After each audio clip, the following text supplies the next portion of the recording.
Assalamualaikum warahmatullahi wabarakatuh. Selamat siang teman-teman semuanya. Bertemu lagi di sesi kedua ya, sesi siang. Sesi siang ini akan membahas tentang bagaimana kita melakukan analisis CTT menggunakan itemman. Nah, apa bedanya analisis CTT menggunakan itemman dengan menggunakan SPSS? Bedanya adalah ketika kita menggunakan CTT, berarti data kita itu bersifat binary, 1010 ya, atau bersifat nominal ya, benar atau salah kayak gitu. Tapi kalau kita bersifatnya Likert itu berarti kan kita bisa bilang kalau itu tuh interval ya. Tapi sebenarnya itu adalah data ordinal. Cuman dalam istilah psikometrinya dibahasakan sebagai treat as interval kayak gitu.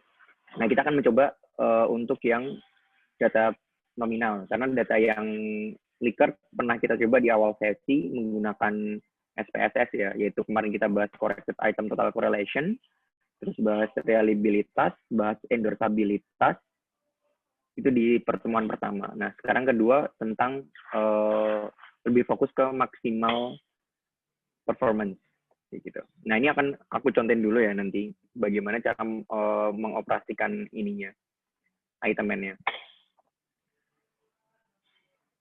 Nah, ini tampilan di MacBook, tapi aku nanti pakai Windows ya.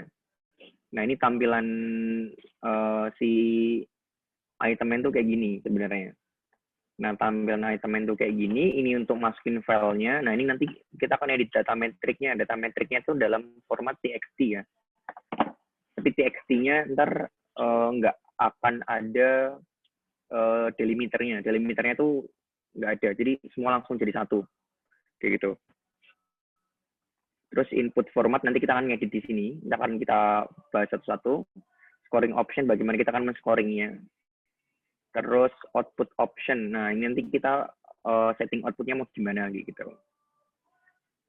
Nah, ntar lisensi kita demo ya. Kita pakai yang demo. Demo itu artinya kita cuma bisa menganalisis 50 subjek. Terus untuk itemnya kurang lebih maksimal 50 item. Nah, untuk ini pembelajaran kita menggunakan datanya 49 subjek aja. Kayak gitu. Oke, pertama-tama kita harus men-setting yang namanya ini, datasetnya. Nah, datasetnya ini kurang lebih bentuknya kayak gini ya. Ini adalah nomor itemnya, I1 dan kawan-kawannya. Nah, yang pertama kali kita butuhkan itu adalah jelas ID pesertanya, karena kita nggak akan tahu itu ID nomor berapa kan. Nah, ini kita bikin baru ID. Ini bebas, bisa langsung 1, 2, 3, 4, 5, dan seterusnya, atau bisa dipakai karakter juga. Misal aku pengen karakternya PSY 1, PSY 001, kayak gitu kan. Atau PSY 01 lah. Ya kan? Ini bisa aku tarik aja sampai 04. Nah, aku tarik kayak gini. Udah kan? Sampai 49. Oke, aku sekarang save kayak gitu. Terus, karena kita langsung di dalam item itu nanti fokus ke dalam itemnya aja. Nah, ini kita column name-nya dihilangin aja, hapus. Lalu kita save as, simpan sebagai. Nah, ini kan ada folder kan. Nah, bagusnya setiap analisis itu punya folder sendiri.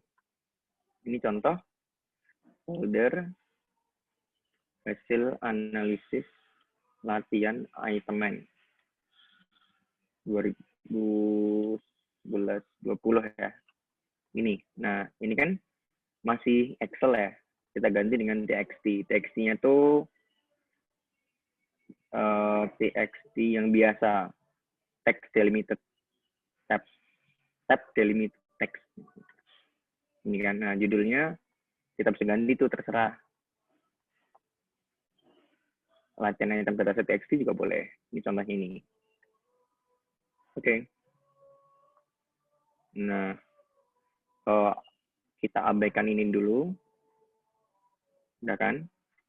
Nah, terus di dalam data kita buka yang file tadi. Jadi, kalau teman-teman pakainya langsung Windows, langsung aja dibuka file explorer, lalu yang file tadi dibuka kan. Nah, kan hasilnya kayak gini nih. Ini ada space ya. Aduh, ini ada space kan. Nah, space ini tuh nggak boleh, kita copy dulu. Kita copy, terus file, edit kan, replace. Nah, replace ini diganti dengan kosong, jadi replace all. Nah, bentuknya kayak gini ya guys. Terus langsung save. Save. Terus close aja. Nah, itu kita sudah mempersiapkan data untuk ini. Nah, lalu data item control file itu adalah data kuncinya. Gitu. Data kuncinya kita juga bikin. Nah, di data teman-teman juga udah ada namanya nanti. Data teman-teman yang ini kan. Data teman-teman pakai ini nanti. Tapi ini sekarang aku lihatkan contoh yang ini dulu pakai data kunci.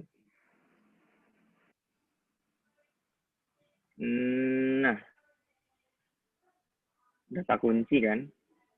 Ada 20 item, tapi ini nggak jelas gimana kan. Nah, kita kasih perjelasan dulu. Pertama, ini kita kasih identitasnya, yaitu item 101 lah. Atau bebas teman-teman ya. Mungkin teman-teman bisa bilang, kalau ini tesnya tes matematika, misalnya Math 01 itu nggak apa-apa. Tapi ini bukan matematika sih. Ini kita asumsikan item 1 aja yang biar netral. Udah? Udah ya? Nah, terus kita kasih yang namanya pilihan. Pilihan responnya dia berapa sih? Gitu.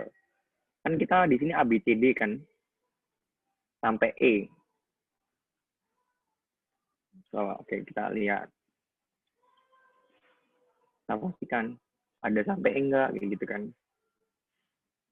Control find E. Find. Oh, nggak ada E, berarti emang maksimal D, ya kan? Oke. Kalau maksimal D, kita tulis berarti sini maksimalnya 4. Udah. Nah, terus ini adalah satu kolom lagi nih. Ini kolom untuk jumlah maksimal pilihan jawaban. Ini kolom untuk apakah ini yang mau dianalisis atau enggak. Kalau Y itu artinya yes, no itu N itu artinya enggak. Nah, ini kita asumsikan yes semua. Gitu. Terus ini ada satu kolom untuk yang M. M itu artinya multiple choice. Nah, udah nih kita save. Ya kan? Tapi kita save-nya juga sama juga ke dalam bentuk txt juga. Nah, txt ini. Oke. Kita simpen tuh. Nah, udah kita close. Udah kan? Nah, terus udah ini semua udah, kita langsung masukin. Pertama ini, data matrix. Ini kita pindah dengan folder kita tadi ya. Foldernya tadi di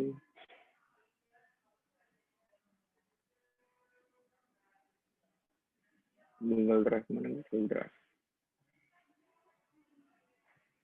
Mana ya?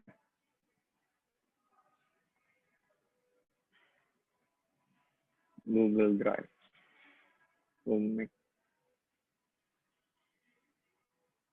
Mana Google Drive? Oh, ini Google Drive. Latihan item. Nah, kita pakai yang data ya. Kita open. Terus item control file, pakai yang kunci. Nah, output filenya itu kita mau kasih judul. Nah, nanti ini, teman-teman. Di dalam file nanti kita, file kita, mana file kita?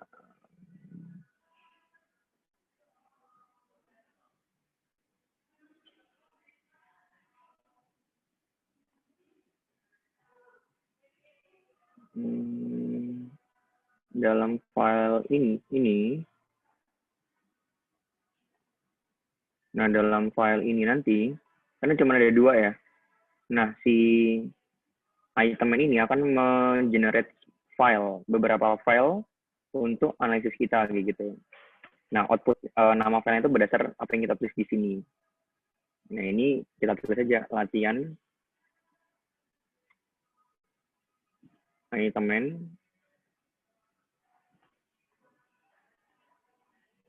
tanggal 20 bulan 11 2020.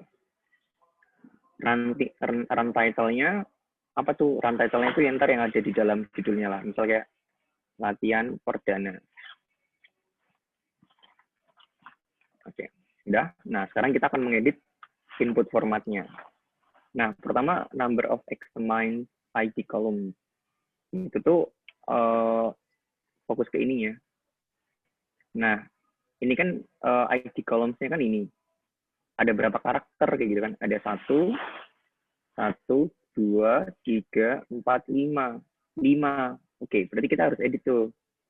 Number of examined column-nya ada 5. Ya kan? Terus examine ID column-nya by 1. Maksudnya apa? Maksudnya ini mulai dari karakter nomor 1 tuh ID-nya kayak gitu. Item response begin in column. Nah, item response begin in column-nya berarti apa tuh? 6 kan? Karena kan habis 5, 6. Nah, 6 tuh langsung jadi karakternya. Ini kan 1, 2, 3, 4, 5. Nah, 6A-nya ini mulai ke 6 kan? Kayak gitu. Ini yang mulai ke 6. Ini kalau kita mau nambahin differential item function, kalau ada kelompok laki-laki perempuan kayak gitu misal, atau Asia, Afrika misal. Nanti kita akan spesify sebagai ini, tapi kita enggak dulu. Oke, sekarang ada scoring option. Kita butuhnya total score ya. Kayak gitu. Total score. Nah, yang dimaksud each domain separately itu ini, apa namanya, seberapa kita bikin subtest-subtestnya gitu. Maksudnya kalau kita pengen analisisnya langsung, ini semua jadi 1, udah pakai total score. Kalau kita pengen apa namanya, per subtest. Nah, itu kita pakai ini, apa namanya, dikasih subtest sendiri gitu. Nah, itu ada hubungannya sama yang di dalam sini, kuncinya ini. Kayak gitu. Nah, maksudnya apa? Nah, di sini setelah I4 ini harusnya ada satu kolom lagi. Itu menandakan tentang dia dimasukkan ke dalam total score atau, dimasukkan ke dalam domain atau subtest mana gitu. Nah, di sini kan aku fokus dalam satu doang ya. Nah, ini berarti cuma ada satu subtest doang, gitu. Satu subtestnya apa? Ya, subtest yang kita pakai. Gitu. Kita save, kita ulang save as-nya tadi. Ini kan. Jadi txt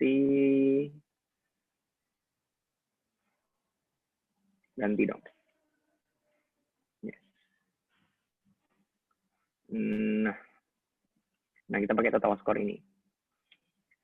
Terus filenya kita ubah, file kontrolnya, score-nya udah kan, total score. Kalau scaling function itu tuh, apakah kita akan menggunakan standardized score apa enggak? Gitu. Misal kayak, oke, aku pengen standardized score. Score-nya nanti ini ya, min-nya itu 50, SD-nya 10 gitu. Oke, kita coba gitu. Terus output-nya ini nanti akan ini sebenarnya default-nya kayak gini ya. Default-nya kayak gini. Nah, ini tuh kayak difficulty-nya tuh kita mau range berapa sampai berapa yang kita terima gitu kan. acceptable item correlation tuh sampai berapa yang diterima. Kalau misalnya kita cuman sampai 0,7, nah berarti 0,8 ke atas nggak akan dipakai. Ini juga sama gitu. Ya kan? Terus key flag itu tuh nanti menunjukkan kalau lo depannya itu pakai L, LP, LR, LM. LM tuh berarti apa? Item min-nya item min tuh rata-rata dijawab ya. Ntar kita bahas lah. Kayak gitu. Udah? Kalau udah, kita tinggal pencet run.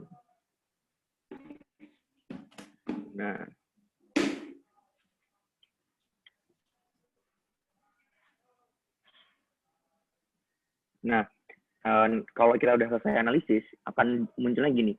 The run is complete. The summary output file can be found at Windows pad ini. Kan kita namanya latihan ini kan. Nah, yaudah. Itu akan muncul di mana? Nah, di sini. Jadi kan awalnya cuma 2 ya. Awalnya cuma 2 ini kan. Ya ini kan. Tapi muncul ini sama ini.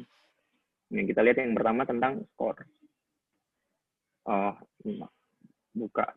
Pakai ini aja aku. Nah,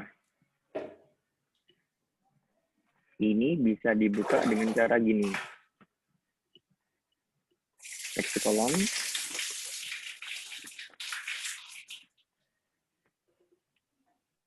Nah.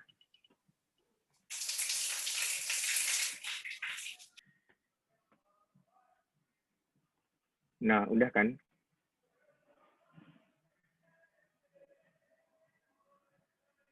Nah, ini bisa dibahas ya.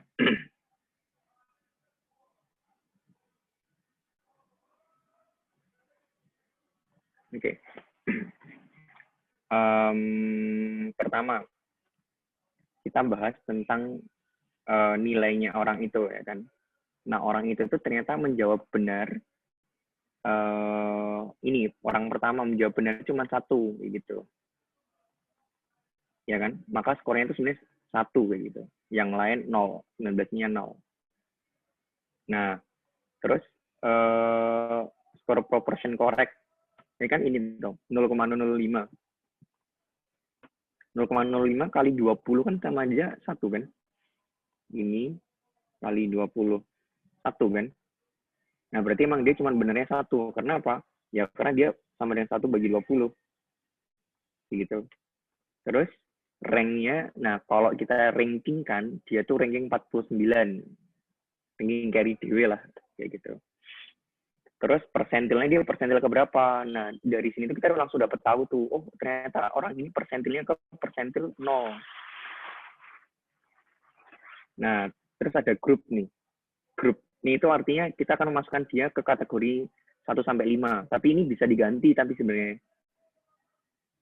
Oke, digantinya dari mana? Nah, ini loh. Create 5 kan. Sebenarnya kita bisa bikin 5 atau 3. Bebas. Tapi umumnya antara 2 itu. Ya kan? Grupnya. Scale total. Nah, ini nilai scale-nya gitu. Antara scale-nya itu tuh berarti kan ratanya tuh coba deh. Ini ratanya berapa? Average. Oke. Average. Ratanya kan 8, pas ya berarti.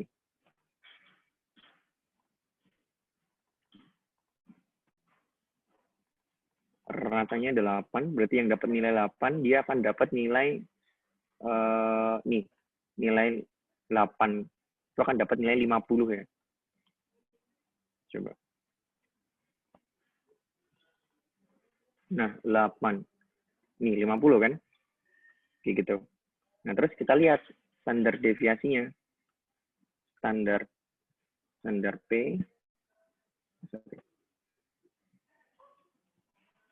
yaitu 4 ya. Ya 3,8 atau 4 gitu. Berarti ketika dia nilainya 8 ditambah 4, berarti dia harusnya 60 ya. Iya kan? Skornya. Nah, kita lihat. berarti yang nilainya 12. Nah, ini 60 kan.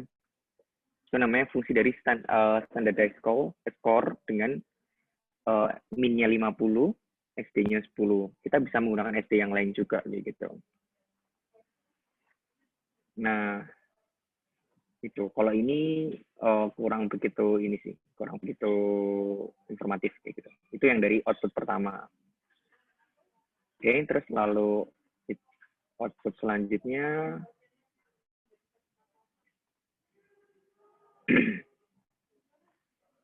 output selanjutnya ini.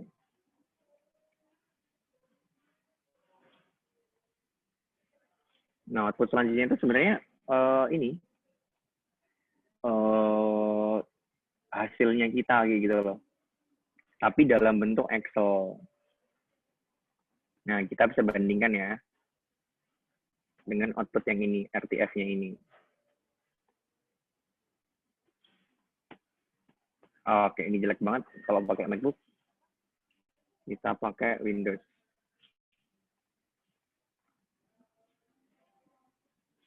Word.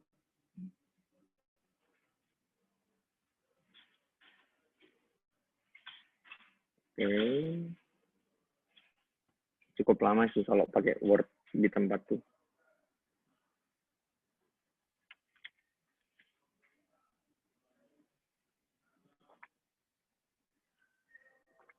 Nah, jadi kayak gini, reportnya wow, bagus banget sih sebenarnya. Ini cuman specifications itu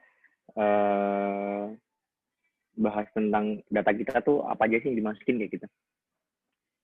Cuman 49 subjek, 20 orang, dan multiple choice-nya 20 juga. Terus ini domainnya 1 ya kita ya. Ini minimum pay-nya, jadi kayak summary yang kita masukin gitu lah. Ya kan? Nah, not admin karakter, kalau misalnya ada jawaban kosong ya, itu kosong tuh jangan dikosongin, tapi tulis N gitu. Ya kan? Save data metric nggak perlu. Nah, scaling function-nya kita standardize-nya dengan cara apa? New min-nya dia 50, scale score SD-nya dia pakai 10, kayak gitu.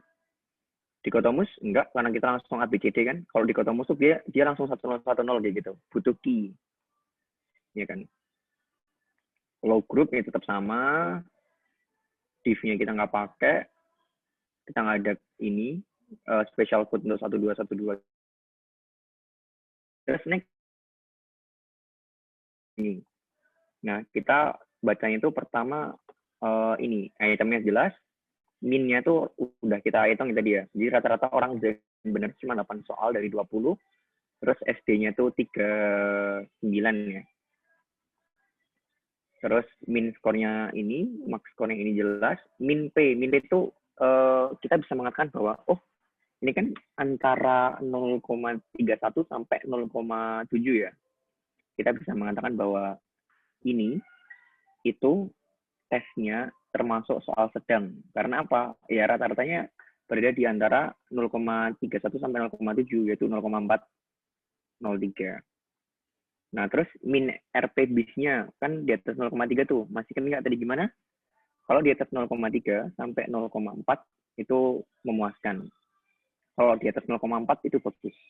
Karena ini sudah memuaskan, overall kita bisa senang lah dengan ini kayak gitu. Terus habis itu bawahnya ada reliability. Sebenarnya bisa dibaca sih ini. Table 3 presents a reliability analysis of the test. Alpha to also known KR20 Kuder Richardson 20 itu khusus untuk binary item kayak gitu. Nah, ini Kuder tapi memang prinsipnya hampir mirip kayak Cronbach Alpha. Ya kan? Nah, nilainya segini cukup bagus ya, masih di atas 0,7 begitu. Ini split half. Random tuh maksudnya ya di split half tuh bagi jadi 2. Tapi bebas randomnya tuh ya acak kayak gitu loh. Acak ya, bukan semau kita, tapi acak. Acak tuh kayak random sampling, harus ada apa namanya fishbowl-nya gitu loh. Fishbowl diambil kayak gitu, random. Kalau first class tuh artinya dibagi dua, berarti 10 awal sama 10 akhir. Itu ganjil genap. Nah, SB ini aku kurang begitu tahu ini. Nah,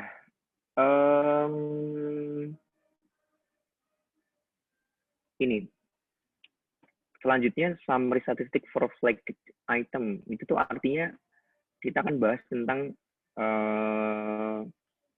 butir yang dia tuh dibenderai, di bendera itu ditandai kayak gitu. Tanda apa? Nah, kita lihat ini. Flag-nya apa? Oh, ini LP, LR, LM. P to P value-nya, proporsinya, item min-nya. Oke, kita lihat ini. Flag-nya apa sih? Flag-nya K. K itu apa berarti dia? Jadi flag K. Nggak jelas. Oke, ntar kita lihat item nomor 19. Apa yang bermasalah. Gitu. Ini distribusi skornya, tapi total score ya, bukan scale score. Ini distribusi tingkat kesulitan itemnya. Kalau kita lihat soal yang sulit-sulit nggak ada. Rata-rata, oh Pak, ya sebenarnya yang sulit itu 2-3 ini ya. Sisanya sedang, yang mudah ada. Tapi yang paling mudah tuh nggak ada. Gitu, jadi lumayan cukup sulit lah soal ini sebenarnya. RPBIS kita bisa lihat dari sini antara nilai 1 sampai 2 tuh 4, 2 sampai 3 tuh berarti ada 9 item ya. Yang itu perlu dicek lagi gitu. Ada 4 item yang harus ya bisa dibilang digugurkan sih. Karena dia di bawah 2 sampai 3 masih belum memuaskan tapi udah lumayan oke. Tapi kita harus cek dulu itu tuh 5 item ini. And then ini persebaran RPBIS-nya sama P-value-nya. Nah, dari sini kita bisa melihat tuh. Oh, ternyata kalau soal sulit banget, di RPBIS-nya nggak begitu bagus. Karena apa? Soalnya sulit, cuman sekitar 25% orang bisa ngerjain, tapi RPBIS-nya dia cuma 0,01, ini cuma 0,02 gitu. Emang yang Pak bagus tuh di atas 3 inilah. Garis ini, 3. Garis 3 tuh udah mulai dari 3 ini kan. Cuma ada beberapa anomali ya, di titik ini, sama titik ini gitu. Nah, terus ini nggak usah dimaknain, nggak apa-apa. Nah, sekarang kita akan bahas by itemnya. Ini juga nggak perlu dilihat-lihat banget seperti itu. Karena ini kayak memberikan rata sih. Misalnya kayak di kelompok 1, dia tuh proporsi yang benar tuh berapa orang sih gitu. Kelompok 2, proporsi yang benar berapa orang sih gitu. Di dalam, bukan benar sih, di dalam pemilihan kunci jawaban misalnya. Ini kan kita yang merah tuh A. Dan di kelompok 1 yang memilih proporsi A tuh gini proporsinya. Ya kan? Terus yang kelompok 2 itu berapa? Kelompok 3 itu berarti kelompok 3 nggak ada yang milih A. 4 ada, 5 ada, kayak gitu. Itu cara bacanya ini. Cuman itu kan nggak terlalu informatif ya. Gitu kan? Nah, kita fokus ke dalam pertama. Ini dulu. Ini bacanya sequence itu tuh di input nomor 1, ID nomor 1, kuncinya D. Skor dia dianalisa apa enggak? Ya benar. Optionnya 4, dia masuk ke domain 1. Flag-nya nggak ada, jadi kita nggak terlalu ini terlalu khawatir dengan item ini karena nggak ada flag-nya kayak gitu. Ya kan? Nah, terus kita lihat ini item statistiknya yang harus kita lihat tuh ini. Pertama, dia termasuk soal yang cukup nggak terlalu mudah, nggak terlalu susah. Ini soal yang sedang kayak gitu. Ya kan? Karena dia di atas 0,3. Kayak antara 0,31 sampai 0,7. Total RPBIS-nya, dia termasuk item yang sedang ya. Ini RPBIS itu korelasi poin biserial, ini biserial. ya kita bisa fokus ke biserialnya aja karena dia lebih robust gitu. Terus alpha w garis miring auto artinya ketika dia dibuang nanti alfanya jadi berapa, ya kayak scale if item deleted itulah. Kan ini awalnya kita berapa tuh, awalnya kan kita 747 tuh, kalau item ini dibuang jadi 724 ya gitu. Nah habis kita udah dapet tuh tingkat kesulitan, habis itu ini daya diskriminasi, udah kan. Nah kita harus cek daya diskriminasi destruktornya gitu. Nah destruktornya tuh coba deh kita perhatikan. RP bis ini itu akan sama dengan semua yang di sini itu tuh akan sama dengan yang di sini, yang di pilihan jawaban. Persis. Kenapa? Karena emang item statistik di sini itu mengambil dari pilihan jawaban. Oke. Nah, mengacu kepada yang pernah diomongin tadi, efektivitas destruktor, ketika pengecohnya itu tuh harusnya negatif dan yang kunci jawaban positif, nah itu contohnya kayak gini. Kenapa? Karena kebanyakan orang-orang tuh banyak yang memilih A. Terus ini, oke, aku jelasin pakai ini aja deh. Ini tuh grup 1, 2, 3, 4, 5. Grup 1 tuh grup rendah, grup 5 tuh grup tinggi. Ya kan? Nah, kita bisa lihat tuh. Lihat ini ya. Kunci jawabannya D. Nah, ketika kunci jawabannya D, kita lihat kelompok 1 itu kelompok orang rendah kan. Nah, enggak proporsi untuk menjawab D itu tuh di kelompok 1 cuma 0 gitu. Kelompok 2 10% lah kayak gitu. Kelompok 3 hampir 40% dari kelompok 3 yang jawab itu. Kelompok 4 60% maybe sekitaran. Kelompok 5, nah ini hampir 75% kelompok 5 itu menjawab D. Jadi kelompok 5 itu kebanyakan orang-orang pinter ya karena nilai skornya bagus, itu tuh jawabnya D. Nah, itu maksud dari grafik ini. Kayak gitu. Ini nggak perlu dilihat. Nah, overall kayak gitu. Nah, kita tadi ada yang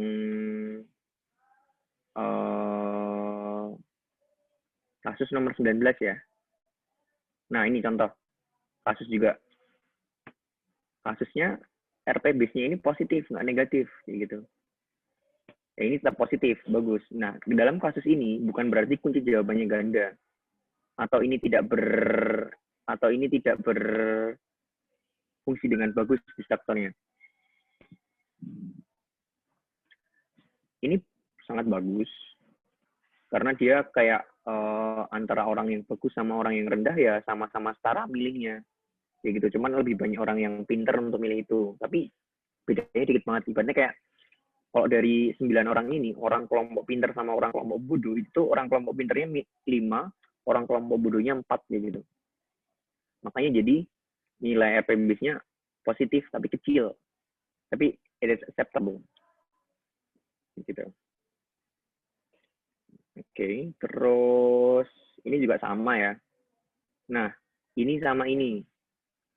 Nah, karena dua-duanya di bawah 2, nah maka kita harus mengatakan bahwa oke, 2 B sama D ini tuh hampir sama. Bisa dilihat juga dari ininya ya. Ya kan? Grafiknya juga naik turun banget, hampir mirip. Ya emang agak beda jauh sih. Cuman karena nilainya ini selisihnya hampir 1,5 ya. Tuh. Oke, terus tadi kita nomor 19. Nomor 19. Ini tetap nggak masalah ya.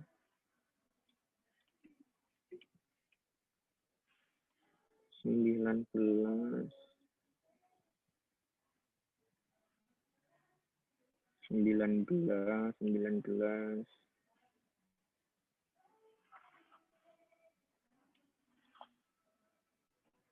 Lagi.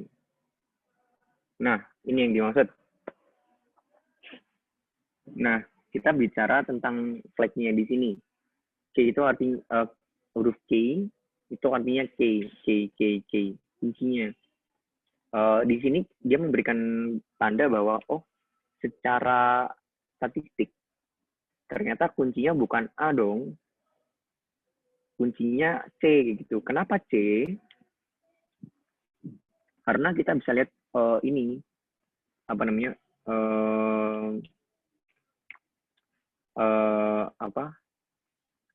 jumlah proporsi orang dari masing-masing nih. Oke, contoh.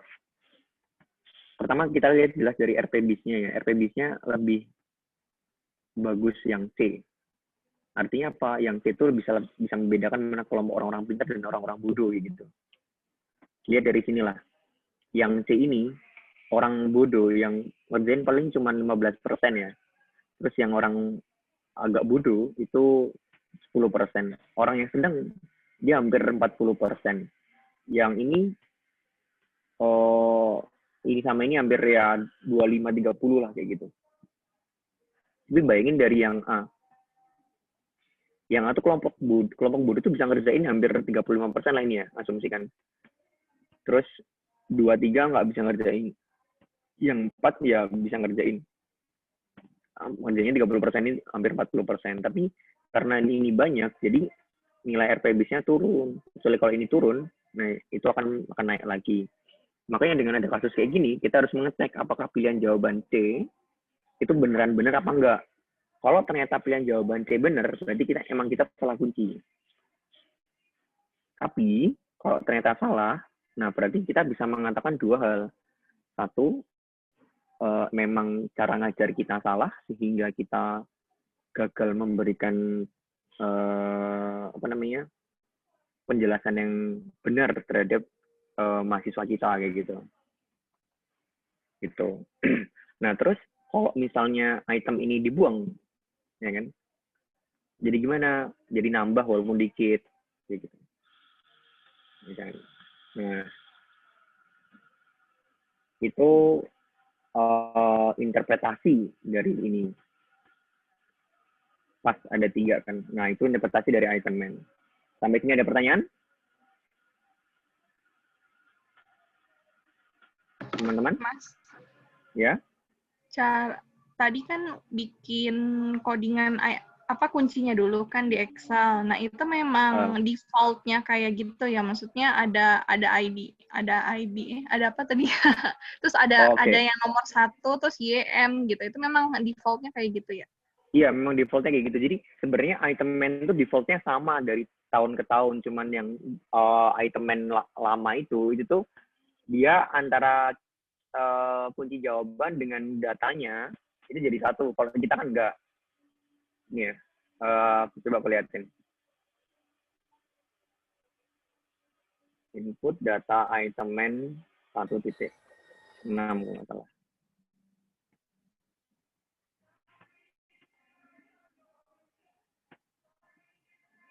Ini tuh share.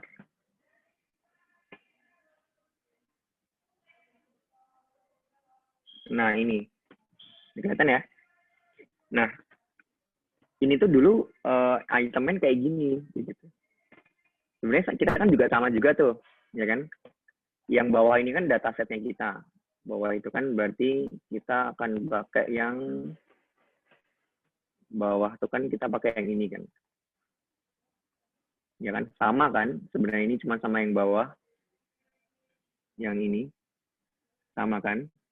Terus yang atas itu kuncinya doang gitu. Nah, cuman kuncinya kan bisa di zoom nggak ya? Oh, oke lah ini. Nah, ini data kita, ya kan? Terus ini kan kuncinya, ya nggak? Ini nomor apa nih? Pilihannya kan, pilihan opsinya ada 4. Y-nya itu artinya dia dianalisis kayak gitu. Terus juga sama, ini tuh jumlah nomor item kita kan, ya enggak. Nah, terus 0 ini tuh aku lupa deh. Dimulai dari karakter 0 kalau nggak salah. Terus N itu kalau ada missing data dikatakan N. 4 ini itu dimulai dari setelah karakter keempat. Sama kan? Cuman ini nggak bisa analisis per domain. Jadi setiap domain atau setiap subdata harus dianalisis manual. Jadi gitu. Nah, terus kalau kita itu tuh lebih enak karena tinggal satu datasetnya kita buat bentuk kayak gini dengan ID-nya dihilangin. Ininya dihilangin kan. ID-nya tetap, terus tinggal save as, set, ya kan? Nanti jadi bentuknya kayak gini. Oh ya, kayak gini tadi. Nggak ada ID-nya. Tapi jangan lupa untuk dihilangkan antar space-nya. Itu kan ada tab ya. Harusnya tab-nya dihilangin. Terus kalau kunci kayak gini. Nggak harus dihilangin, nggak apa-apa, karena nanti akan terbaca kalau kunci. Itu. Terjawab, Mbak? Iya, makasih. Sama-sama. Oke. Sekarang kita akan mencoba untuk dataset ini ya, dataset yang sudah dikasih. Jika ada pertanyaan langsung bilang aja. Saya tetap stay di sini. Kita coba 30 menit ya. Setelah itu kita akan bahas. Dita bisa di stop aja recordingnya. Oke, gimana? Di stop aja? Hanya gini, the item control file is invalid. The item control file must be a top or comma delimited text file. Itu ada yang salah di mananya? Oke, jadi datasetnya kan ini kan. Ini. Aku perlihatkan ya. Bentar.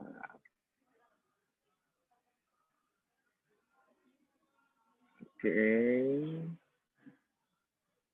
Datasetnya itu kan ada 20 item dan di kanannya itu ada 2 item lagi kan. Padahal kita membuat kuncinya itu cuma sampai 20. Nah, itu yang membuat tidak match-nya.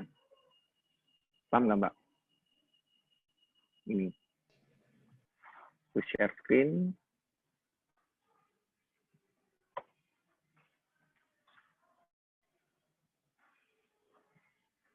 Nah, pertama ini ada gender sama major. Major itu ininya ya, tingkat pendidikan. Ya kan? Nah, 2 hal ini kan tidak ada dalam folder kunci. Karena memang item itu tidak dibahas sama sekali kan. Nah, padahal di dalam kuncinya itu ada 20, di sini ada 22. Jadi ada 2 hal yang nggak match kan. Nah, makanya itu bikin error. Seperti itu. Iya, oke. Berarti saya nggak teliti tadi, nggak ngelihat. Nggak apa, itu emang ku buat ini kok, biar ada pertanyaan kayak gitu. Terus untuk Mbak Ferry, yang harus dihilangkan tab-nya itu cuma dataset aja, kunci nggak usah. Nah, caranya, kita tadi udah ada data ya. Ini data. Ya kan, mana data ini. Ya kan, nah ini kan ID tuh, ini dihilangin aja. Terus ini juga kita hilangin, karena kan kita nggak perlu 2 item ini kan. Nah, terus ID-nya ini kan satunya, angka 1 itu cuma 1 karakter. Kalau 11 kan 2 karakter, nah itu nggak adil dong. Kita kasih yang karakternya sama, yaitu kasih ID 01 gitu, biar sama, yaitu 4 digit kan. Nah, terus kita save as. Simpan sebagai kan. Nah, simpan sebagai di latihan ini. Oh ya, ini. Nah, ini di txt. Txt. Udah, iya. Kita close. Nah, terus ini dibuka dari Windows.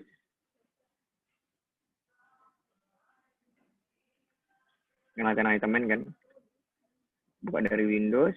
Nah, ini tadi di copy, Ctrl C, baru Ctrl G, yaitu find, reply. Berarti heading, sorry. Ctrl H, ini kan udah masuk nih. Ini udah langsung replace. Terus di Ctrl S, save, selesai. Kayak gitu. Terjawab Mbak Ferry? Terus kalau yang kunci, cuman ditambahin aja. Karena ini juga ada 1212-nya, kita nggak boleh dong kayak gitu. Nah, langsung kita ganti juga. Misal kayak item 01. Kalau dia cuma 01 doang itu nggak bisa, karena dia akan endingnya jadi 0. Jadi 1. ID 01. Kita tulis, set. Nah, di sini kan ada berapa pilihan jawaban ini. Nah, jangan terkecoh ya teman-teman. Kita lihat di sini. Ada nggak nilai jawaban E? Gitu. Oh, ada E, berarti 5 pilihan jawaban. Kita nggak boleh salah. Ini 5 berarti. Terus ini domainnya cuma 1. Kita analisis dan multiple choice. Nah, terus ini. Nah, kita save as juga jadi txt. Jadi txt. Oke. Simpan deh. Yep. Nah, ini kita close. Kita close. Nah, sudah kan? Nah, kita cobain lagi. Di tempat, berarti kan ini unduhannya. Naikin item di sini. Ini datasetnya. Ini kuncinya. Latihan mandiri ini. Inputnya kan tadi ID-nya kita berapa? ID-nya kita kan 1, 2, 3, 4 ya. Ini 4. Ini 1, ini jadi 5. Ya kan? Terus scoring option-nya aku pilih jadi min-nya 50, standard deviation-nya 20. Bebas lah ini, tapi yang penting total score. Output-nya aku pilih kategorinya jadi 3 aja deh, rendah, sedang, tinggi, kayak gitu. Udah? Kalau udah tinggal kita run.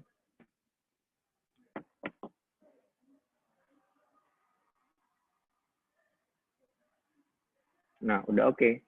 Jadi deh. Nah, ntar silakan teman-teman bisa ini memaparkan hasilnya seperti apa. Ada yang udah selesai?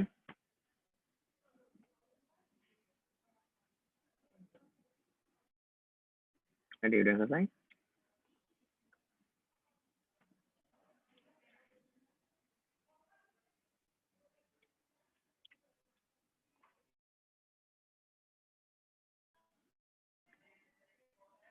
Silakan Mbak Ani. Di disable katanya. Bisa. Udah bisa belum, Mbak? Coba dicoba lagi. Nah. Itu diedit. Oh, oke. Bisa. Udah aku edit. Oke, coba.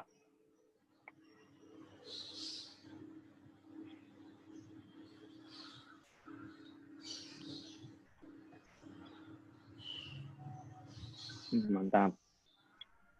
Oke, kita coba dari yang paling awal.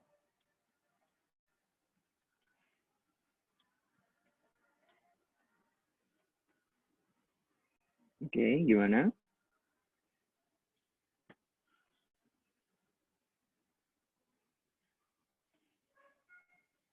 Halo? Oh, masih mute, Mbak. Di-unmute dulu. Dari mana ini? Nah, oke, coba Mbak. Ya, dari summary statistik dulu.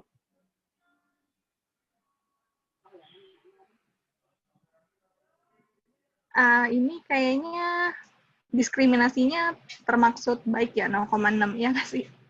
Kayak nggak dengar tadi. Oke. Yang ini. Diskriminasi yang kanan apa yang kiri? Yang RP bis. Oh, ini yang RP, ini ya, yang sulit ya? Yang P itu, min P itu berarti rata-rata ini ya, proportion of correct. Jadi proportion of correct-nya itu 66%. Berarti kan dia cenderung mau ke mudah ya. Tapi dia ambang batas lah antara sedang ke muda. Terus min RP bis-nya kan antara 29 sampai 0,30 ya. Jadi kan oke, kita bisa mengatakan bahwa ini memuaskan ratanya gitu. Oh, Terus kalau reliabilitasnya gimana? reliabilitasnya bagus ya 0,7. Udah gitu. Oke, 0,7 nggak apa-apa. Terus yang flag-nya itu maksudnya apa? Nomor 7 dan 17. Nggak tahu. Ini kayaknya ada yang double key, bukan sih yang angka. Ya, mungkin double key atau salah key sama LR. LR itu apa? L itu artinya low. Low. R-nya itu berarti RP bis-nya. Jadi low RP bis. Dia negatif kan? Oh. Ya, turun. Coba sekarang kita lihat item nomor 7. Langsung aja nomor 7. Nomor 7.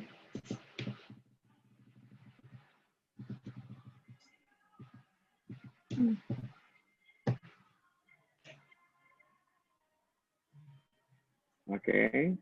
Turun. Yang ini yang low tadi ya. 0, minus. Nah, key-nya kan dia C, ya kan? Ya. Nah, padahal coba kita lihat opsi B. Ya, opsi B lebih baik daripada yang C. Nah, kemungkinan dia emang salah kunci kan? Kayak gitu. Terus juga kita lihat D sama E itu tidak dijawab sama sekali. Berarti itu emang itemnya item yang destrukturnya buruk banget gitu loh. Jadi nggak bisa nggak bisa dibuat untuk mengecoh orang-orang dengan kemampuan rendah. Gitu. Itu case-nya. Oke, next. Coba kita lihat nomor 17. 17.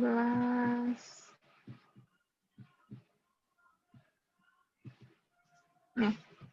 Nah, oke, turun. Nah, coba apa Mbak ini yang bisa diambil dari itemnya?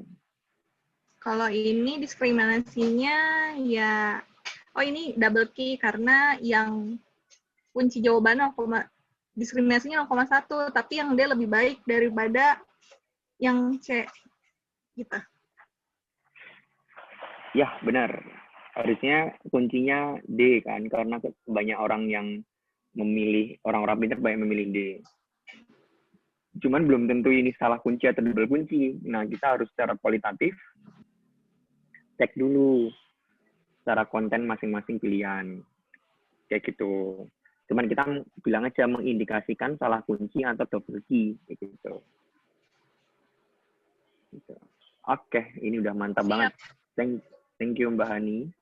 Yang lain ada yang mau share juga hasilnya?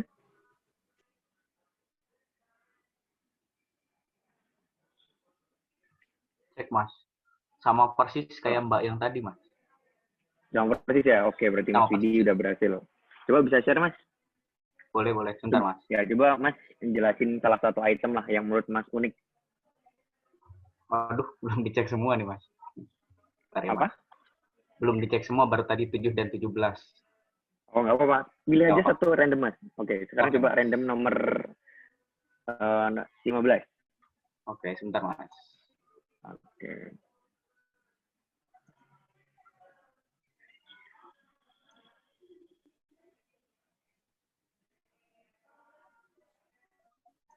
Udah muncul.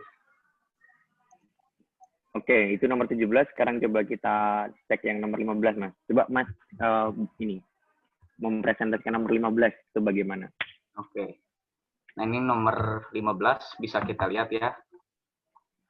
Untuk daya diskriminasinya dia bagus 0,342. Pakai yang kanan atau yang kiri ya, Mas ya? Kalau saya pilihnya pakai RPBIS. Oh, yang RPBIS. Kalau RPBIS-nya berarti kurang memuaskan karena di bawah 0,3. Di sini ada poinnya sendiri 0,272. Betul. Nah, terus di sini untuk kuncinya kan C. Ini udah bener, daya diskriminasinya paling besar di sini. Tapi yang E-nya ini nggak ada yang jawab. Artinya nggak cukup bisa mengecoh orang-orang dengan kemampuan rendah atau kemampuan tinggi. Gitu, Mas? Betul. Terus ini bisa nggak jelaskan kenapa D nilainya juga positif? Nggak tahu ya masalah ini. Oke, coba lihat ke figur grafik di atas.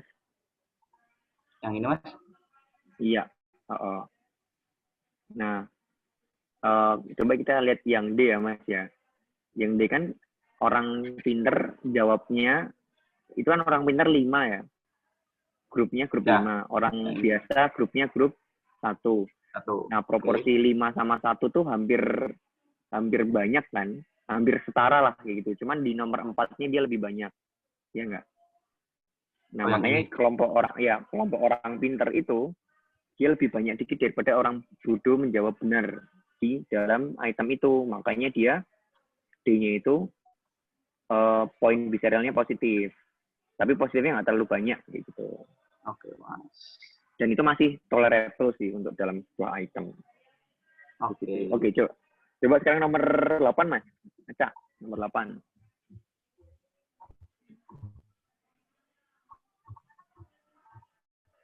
Nomor 8.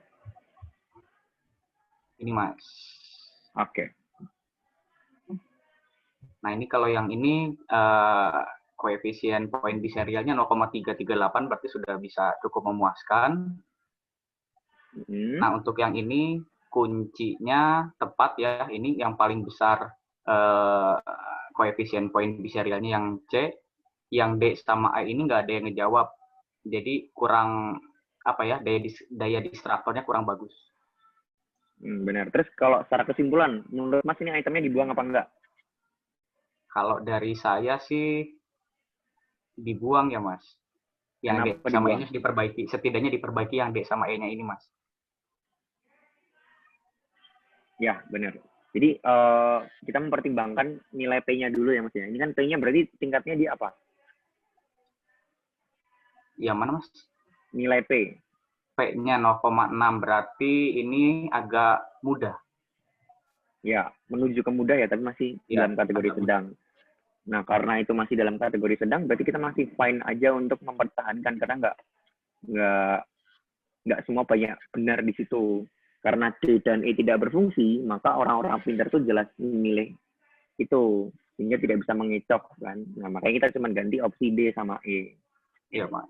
Sip, mantap. Terima kasih Mas Widi. Siap, yang lain? Mas. Yang lain dia mau share juga?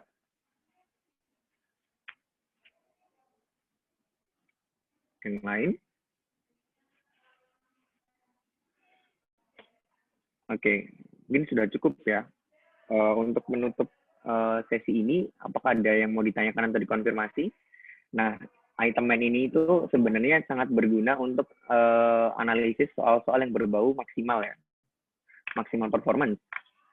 Misal kayak UAS, UTS, nah kayak gitu. Terus biasanya ujian nasional atau ujian kompetensi guru yang berbau benar salah menggunakan ini juga. Seperti itu. Tapi dalam konteks biasanya yang pakai itu biasanya guru sih, guru atau pihak Kementerian Pendidikan. Karena sering juga saya melakukan analisis menggunakan teori klasik dengan parameter ini. Contoh tingkat kesulitan, daya diskriminasi, sama efektivitas distraktor. Seperti itu. Tapi kalau untuk penelitian sosial umumnya, biasanya menggunakan corrected item total correlation, habis itu reliabilitas, nggak sampai tentang item mean atau endorsability, kayak gitu. Itu untuk menutup ini. Ada pertanyaan terakhir? Mas, saya ingin bertanya untuk praktisnya. Misalnya ya ada item yang jelek kayak yang tadi, atau kita ganti diskriminator gitu. Nah, terus pas kita ganti, berarti kita perlu uji lagi kan? Uji yang kita uji itu sekalian sama item yang udah fix bagus, atau yang baru gitu, yang baru aja. Kalau kita mau uji lagi. Secara praktis ya Mbak, kan nggak mungkin kita uji coba pakai item itu doang, ya kan? Nggak mungkin kita mengalokasikan uji coba cuma buat item yang revisi-revisi kan. Nah biasanya dalam praktis itu tuh kita mengikutkan item yang direvisi itu dalam dalam paket yang ada. Jadi misal paketnya itu satu paket ada 35.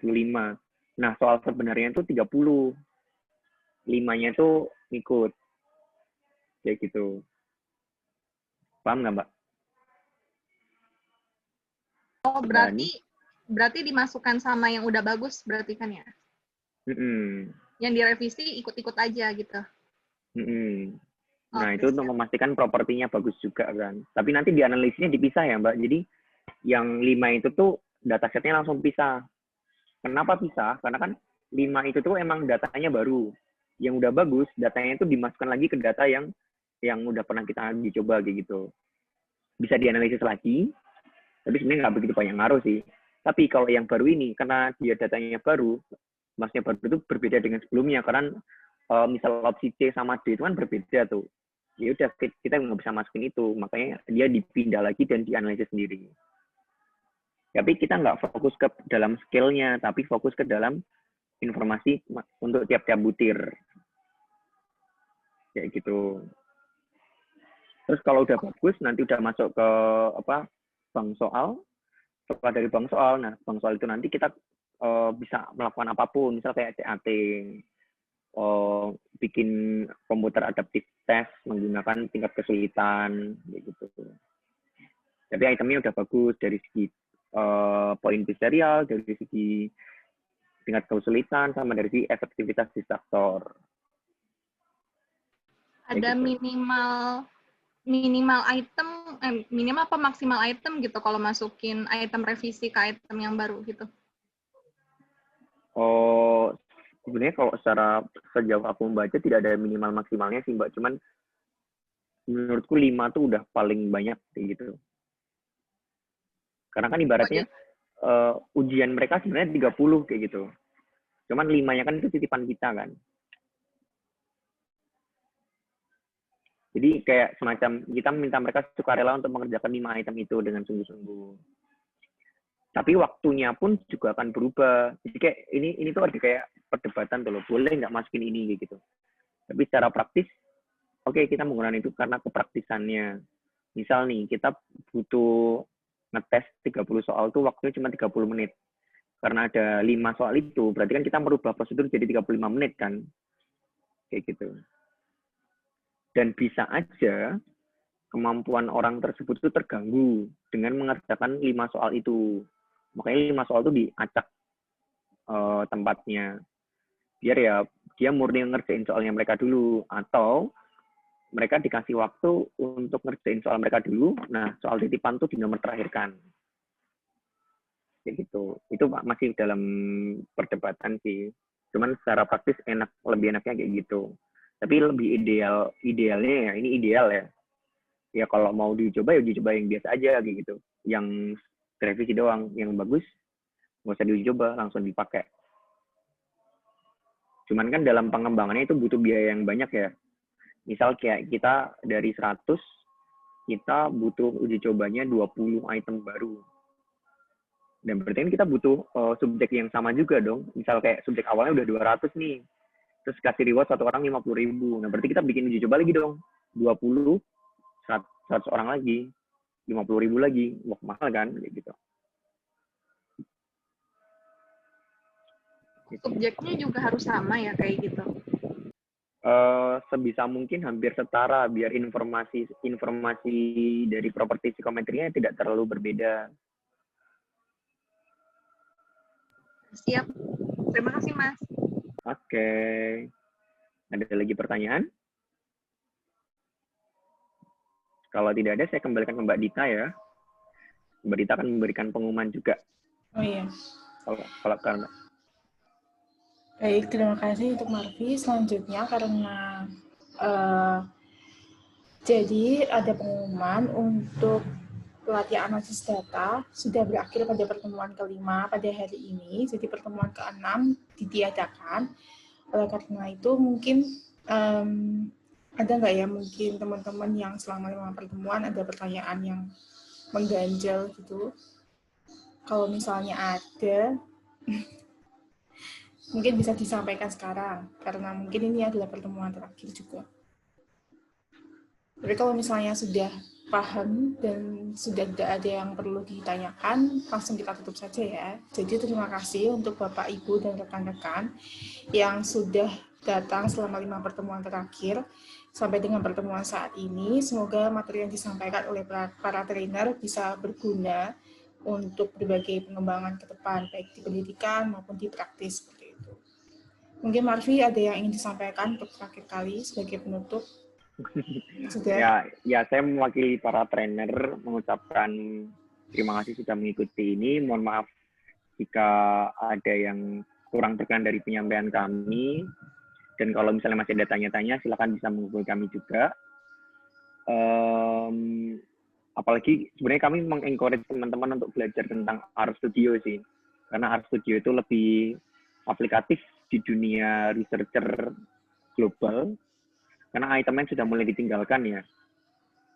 Item sudah mulai ditinggalkan, WinStep masih oke lah, tapi tetap lebih prefer R, karena R itu bisa untuk semua jenis tipe analisis kayak gitu. Dan bagusnya itu tidak bayar. Itu semoga ilmunya bermanfaat. Itu aja Mbak Dita. Oke, baik. Mungkin kita selesaikan dan kita cukupkan pada hari ini. Terima kasih sekali lagi untuk Bapak, Ibu, dan rekan-rekan. Assalamualaikum warahmatullahi wabarakatuh.